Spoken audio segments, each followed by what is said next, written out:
সকল প্রশংসা কার জন্য? সকলে বলি আলহামদুলিল্লাহ। আল্লাহ রব্বুল আলামিনের কাছে অগণিত প্রশংসা। আল্লাহ সুবহানাহু ওয়া তাআলা আমাদেরকে জিলকদ মাসের একেবারে শেষ প্রান্তে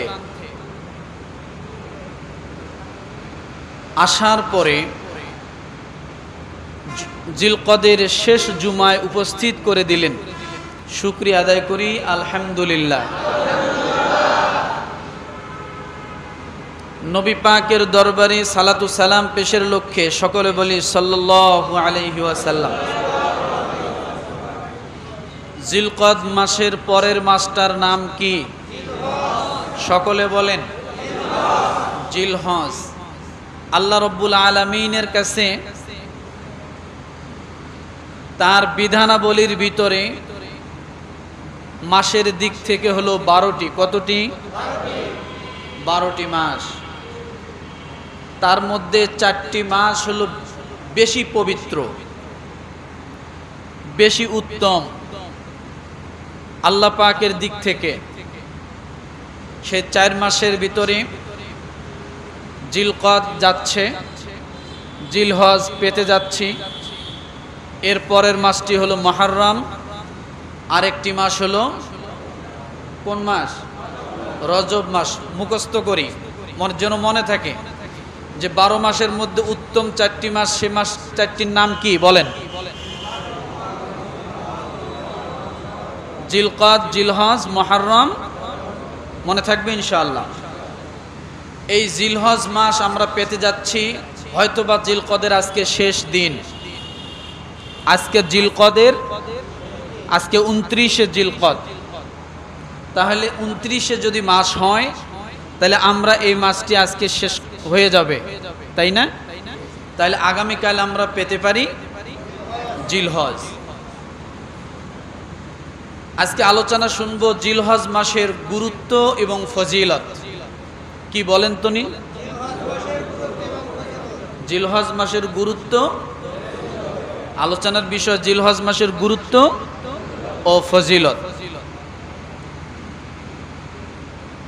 রব্বুল আলামিন এই জিলহজ মাসের প্রথম 10টা দিনের ওয়াজ করতে যাইয়া, ভালো করে বোঝেন, আল্লাহ সুবহানাহু ওয়া তাআলা জিলহজ মাসের প্রথম 10 দিনের গুরুত্বটা বুঝাইতে যাইয়া প্রায় 4টি জায়গায় আল্লাহ কসম করেছেন। সুবহানাল্লাহ বলবেন না? 10টা দিনের গুরুত্ব বুঝাইতে যাইয়া আল্লাহ কি করছেন? আমরা কসম করি কখন? যখন কোনো জিনিসের গুরুত্ব বুঝাইতে যাই, মানে সঠিক বুঝাইতে যাই, বিশ্বাস করাইতে যাই, তখন কিন্তু আমরা কসম করি। আল্লাহ তার বান্দার জন্য কসম করতেছেন একটি বিষয়ে 4 বার।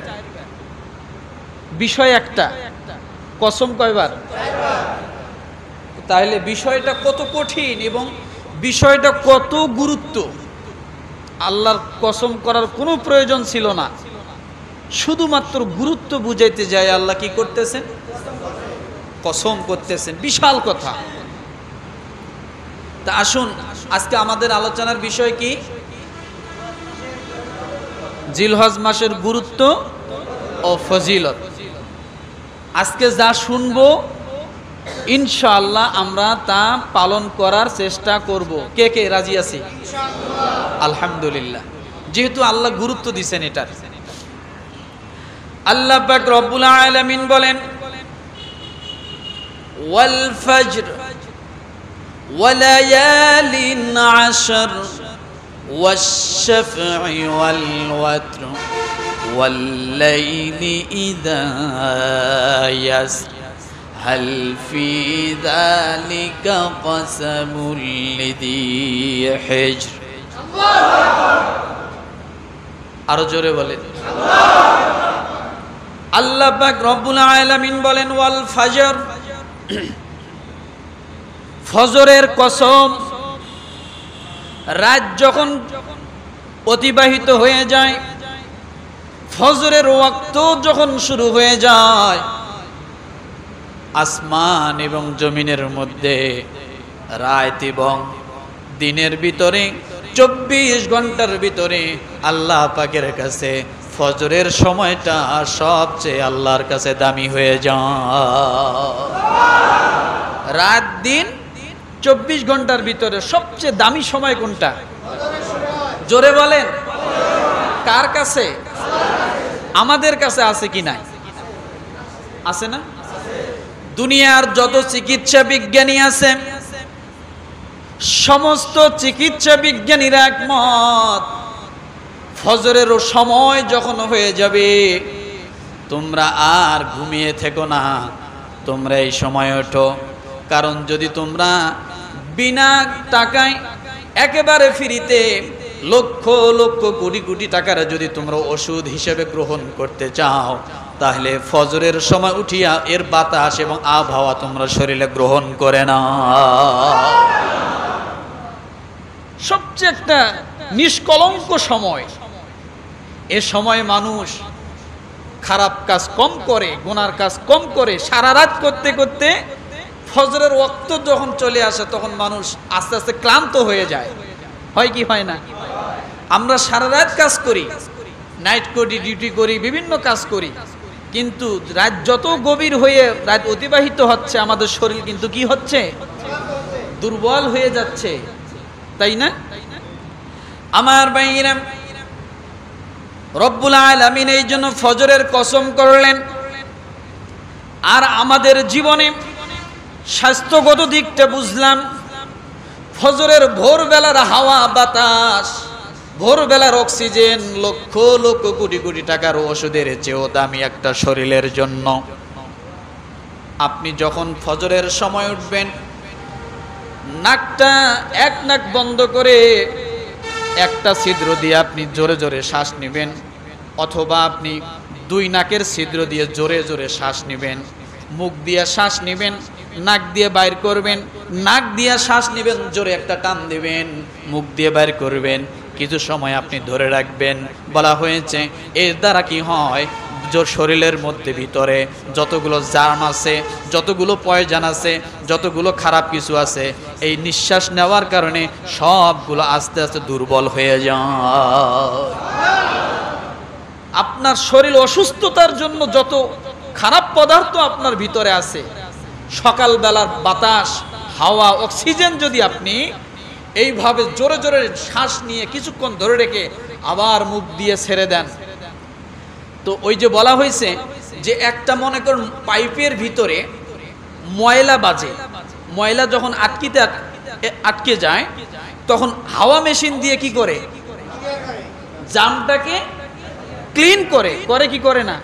আপনারা যারা দূরপাল্লার গাড়িতে যান, হোটেলগুলোতে যখন গাড়িগুলো স্পেস করে দাঁড়ায়, দেখবেন হেল্পার সবার আগে কি করে? একটা বক্স খোলে, খুলে গোল একটা নিয়ে পাশে যায় কি করে? স্প্রে দিয়ে ওটার ময়লা পরিষ্কার করে। বলা হয়েছে এই হাওয়ার মাধ্যমে, এই অক্সিজেনের মাধ্যমে আপনার শরীরে যদি কোনো জাম থাকে, আপনাকে দুর্বল করার মতো যদি কিছু থাকে, তো এই রকম অক্সিজেন নেওয়ার মাধ্যমে আপনার শরীর থেকে সবগুলো বাইর হয়ে যায়। আমার ভাইরা, শুধু তাই নয়, এবার আমলের দিকে দেখেন আল্লাহ কেন ফজরের কসম করলেন। আমাদের জীবনে আমলের জন্য কত দামি। একজন মানুষ যখন ফজরের আজান হয়ে যায়, ফজরের আজান হওয়ার পরে বান্দা যখন ঘুম থেকে উঠে উজু করে মসজিদের মধ্যে আসে, বান্দা যখন ফজরের 2 রাকাত সুন্নত নামাজ আদায় করে, এরপরে বান্দা যদি 2টা হাত উঠাইয়া আল্লাহর কাছে দোয়া করে, আল্লাহ বলে বান্দারে ফজরের সময়ের দোয়া আমি আল্লাহ কখনো ফেরত দেই না। এত দামি একটা সময়, দোয়া কবুলের একটা সময়। এরপরে আমলের দিক থেকে দেখেন, আপনি যখন ফজরের সময় নামাজে দাঁড়িয়েছেন, রাতের ডিউটিরত ফেরেশতা আপনার পাশে দাঁড়িয়েছে, দিনের ডিউটিরত ফেরেশতা ডিউটি করার জন্য আসমান থেকে চলে এসে তারাও ফজরের নামাজের মধ্যে দাঁড়িয়ে গেল। দাঁড়িয়ে যাওয়ার পরে রাতের ফেরেশতা যখন ফিরে চলে যায়, আল্লাহ রব্বুল আলামিনের কাছে যায় বলে, আল্লাহ আপনার বান্দাটা উঠেছে ঘুম থেকে, ফজরের নামাজে দাঁড়িয়েছে, আপনি আপনার বান্দাটাকে আপনি মাফ করে দেন। তাহলে রাতের ফেরেশতা দিনের ফেরেশতা আপনার সঙ্গে নামাজে দাঁড়িয়ে কি করে? নামাজ আদায় করে। রাতের ফেরেশতা নামাজ শেষে ডিউটি শেষ, আল্লাহর কাছে যে আপনার জন্য মাগফিরাতের দোয়া করে। আমার ভাইরা, এই জন্য রব্বুল আলামিন ফজরের কসম করলেন, ওয়াল ফজর, ফজরের কসম, ওয়ালায়ালিন আশর। এরপরে রব্বুল আলামিন দ্বিতীয় নাম্বার যে কসম করেছেন, সে দ্বিতীয় নাম্বারে কসমটা হলো 10টি রাতের কসম। কয় রাতের কসম? জোরে বলেন। 10টি রাতের কসম করলেন। এই 10টি রাত কত দামি! আল্লাহ রাতের কসম করেন, কারণ দিনের থেকে রাত অনেক দামি। এই জন্য দামি। আপনি গভীরে খেয়াল করে দেখেন, রাতের বেলা নামাজ পাওয়া যায় 3 ওয়াক্ত। কয় ওয়াক্ত? কয় ওয়াক্ত? মাগরিবের নামাজ রাতের মধ্যে শরীক হয়ে যায়, ইশার নামাজ রাতের মধ্যে শরীক হয়ে যায়, এরপরে ফজরের নামাজটা রাতের অন্ধকারাচ্ছন্ন দিকে শরীক থাকে। শুধু তাই নয়, রাতের ইবাদত আল্লাহর কাছে কত দামি!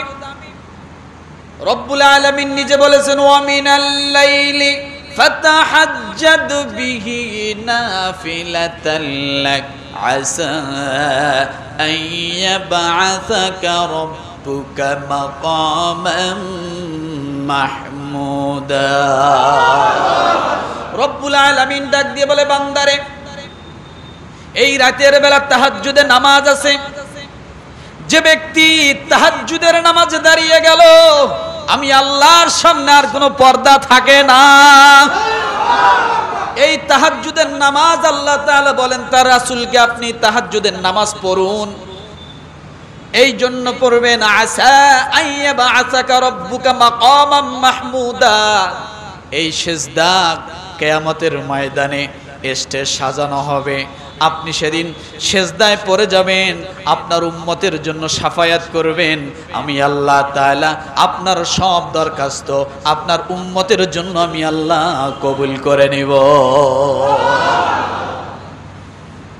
এই জন্য বলা হয়েছে ওয়াল্লাইলি ওয়ালায়ালিন আশর, 10টি রাতের কসম।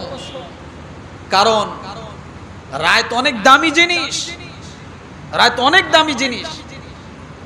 আপনি আপনার জীবনীতে দেখেন, সারাদিন ক্লান্ত, পরিশ্রম, কষ্ট, দৌড় ঝাঁপ সব আছে।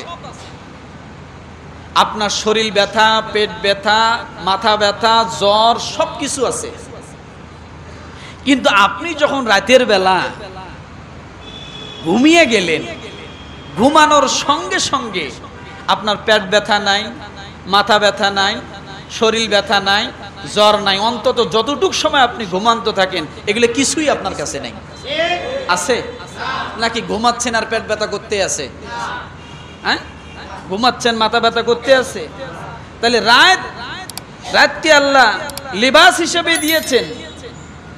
ওয়াজআলনাল লাইলা লিবাসা ওয়াজআলনান নাহারা মাআশা।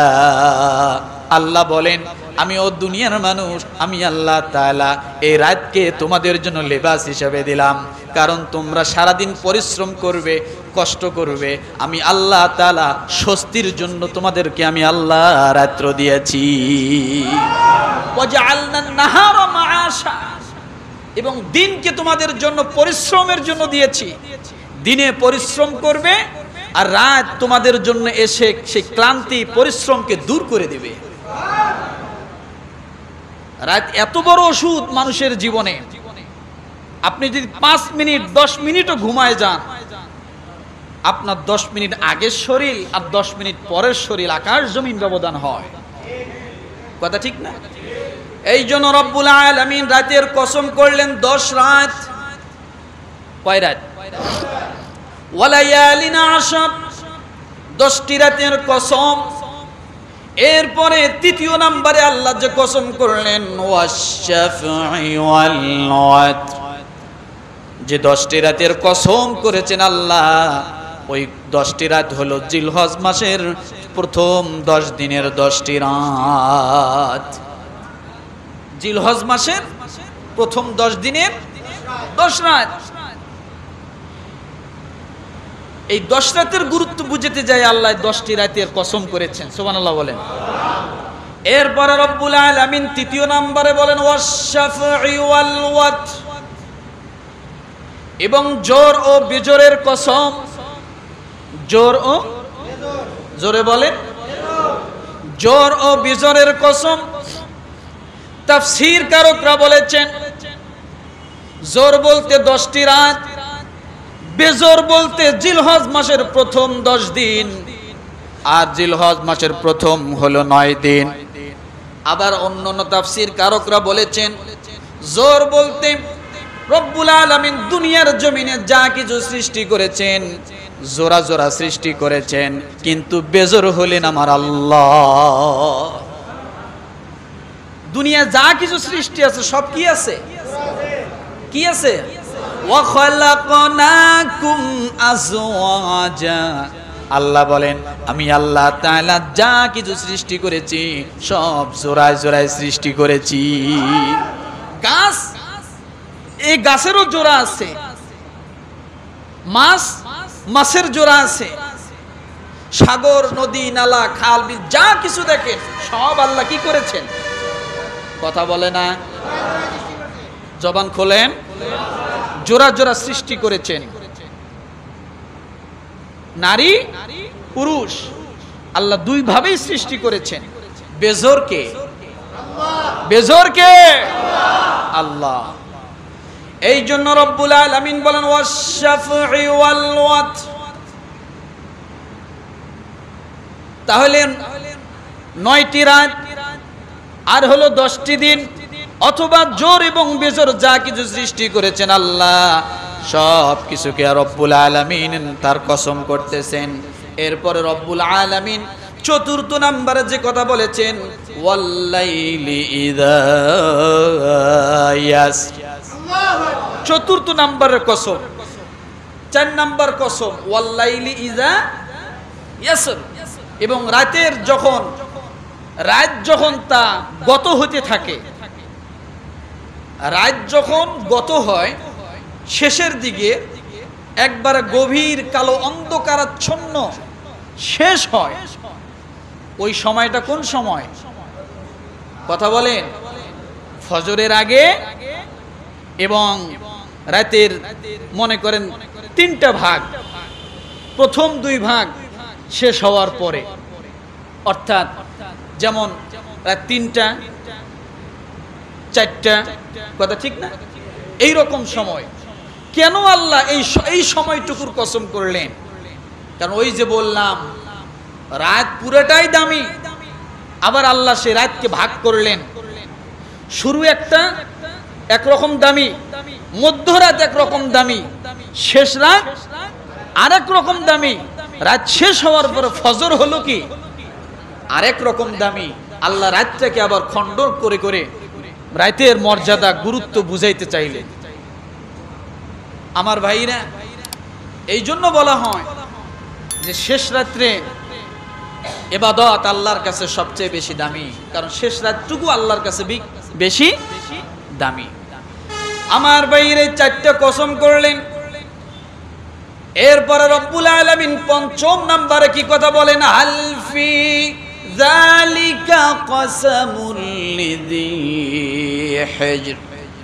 আল্লাহ বলেন এরপরও কি একজন জ্ঞান সম্পন্ন ব্যক্তি, মেধা সম্পন্ন ব্যক্তি, বুঝমান সম্পন্ন ব্যক্তির জন্য কি এখানে কোনো উপদেশ সে গ্রহণ করবে না?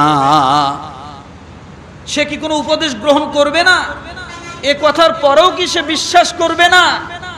কি কথা বলছেন আল্লাহ! দেখেন, আমি আল্লাহ 4টা কসম করলাম, 4টি কসম করার পরেও আমার বান্দারা, এই মানুষগুলো কি এই সমস্ত জিনিসের জন্য কি যথেষ্ট নয়? আমার এই কসম কি তাদের জীবনের উপদেশের জন্য যথেষ্ট নয়? তাদের জীবনের শিখার জন্য কি যথেষ্ট নয়? আমি আল্লাহকে মানার জন্য তাদের জীবনে কি এই 4টা কসম যথেষ্ট নয়? কে বলেছে কথা? এখন আপনারা বলেন যথেষ্ট কিনা? বললেন না কে কে? আপনারা বলুন যথেষ্ট কিনা? আল্লাহ কসম করেছেন, দুনিয়ার মানুষ নয়। অবশ্যই এই কসমগুলো অনেক মূল্যবান এবং যে বিষয়গুলোর উপরে তিনি কসম করেছেন সে বিষয়গুলো অনেক কি মূল্যবান। আমার ভাইয়েরা, এবার আমাদের জন্য সে বিষয়গুলো কি কি যথেষ্ট নয়? কি আমাদের জন্য এর গুরুত্ব কত, এর মর্যাদা কত? জিলহজ মাসের প্রথম 10 দিনের গুরুত্বটা কি ভালো করে বুঝুন। এবার গুরুত্ব বুঝাতে চাচ্ছি। জিলহজ মাসের গুরুত্ব কি? জিলহজ মাসের 1 নাম্বার গুরুত্ব হলো জিলহজ মাস হলো আল্লাহর মাস। আরো আস্তে কোন? বললেন না কে কে? জিলহজ মাস কার মাস? কার মাস? জিলহজ মাস হলো আল্লাহর মাস। ইন্না ইদ্দাতাশ শুহুরি ইনদাল্লাহি 12 শাহরান ফি কিতাবিল্লাহি ইয়াওমা খালাকাস সামাওয়াতি ওয়াল আরদা মিনহা আরবাআতুন হুরুম। রাত দুনিয়া সৃষ্টির আগে আল্লাহ সৃষ্টি করেছেন 12 মাস। সুবহানাল্লাহ বলেন। সবার আগে কি সৃষ্টি? না না, দুনিয়া সৃষ্টির আগে সবার আগে সৃষ্টি হলো কলম। কি বলেন তো? কি কলম? এখানে 2টা মতভেদ আছে। কেউ বলেছেন সবার আগে সৃষ্টি আল্লাহ নবী সাল্লাল্লাহু আলাইহি সাল্লাম, আবার বলেছেন কলম। আমরা কলমে ধরি, রাসূল তো সৃষ্টি আসেনি, কথা ঠিক না? কিন্তু আল্লাহ তাআলা মানুষের জন্য মানুষকে সৃষ্টি করার আগে তাদের জন্য 12টি মাস নির্ধারণ করলেন। কয় মাস? কথা বলেন। ইন্না ইদ্দাতাশ শুহুরি ইনদাল্লাহি 12 শাহরান, 12টি মাস। এরপরে বলা হয়েছে এই 12 মাসের মধ্যে 4টি মাস হলো অতি সম্মানিত। কয়টি মাস? আর এই 4 মাস হলো সরাসরি আল্লাহর মাস। বলছে এগুলো আমার মাস। এই 4 মাসের মধ্যে একটি মাস হলো জিলহজ। কোন মাস? কথা বলেন। জিলহজ মাস। তাহলে আমরা সর্বপ্রথম এই মাসের গুরুত্ব বুঝতে যাইয়া 1 নাম্বার কি বুঝলাম? জিলহজ মাস আল্লাহর মাস। সূরা তাওবা আয়াত নাম্বার 36। কত? 2 নম্বরে মাসের দিক থেকে রমাদান মাস শ্রেষ্ঠ মাস। 3 নম্বরে দিনের দিক থেকে শ্রেষ্ঠ দিন হলো জিলহজ মাসের প্রথম 10 দিন। ভালো করে বুঝুন, কেউ প্যাঁচ লাগাবেন না। মাসের দিক থেকে শ্রেষ্ঠ মাস আমাদের আমলের জন্য, আমাদের জন্য রমজান মাস। নফল আমল করলে ফরজের সওয়াব। এই জন্য মাসের দিক থেকে আমাদের জন্য শ্রেষ্ঠ মাস কোনটা? আর দিনের দিক থেকে আমাদের জন্য শ্রেষ্ঠ দিন কোনটা? জিলহজ মাসের প্রথম 10 দিন। মনে থাকবে? তাহলে ক্লিয়ার হয়েছেন তো?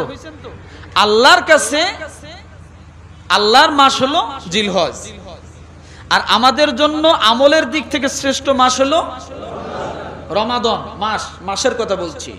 আর দিনের দিক থেকে শ্রেষ্ঠ দিন জিলহজ মাসের প্রথম 10 দিন। পাট পাট বুঝে নেন।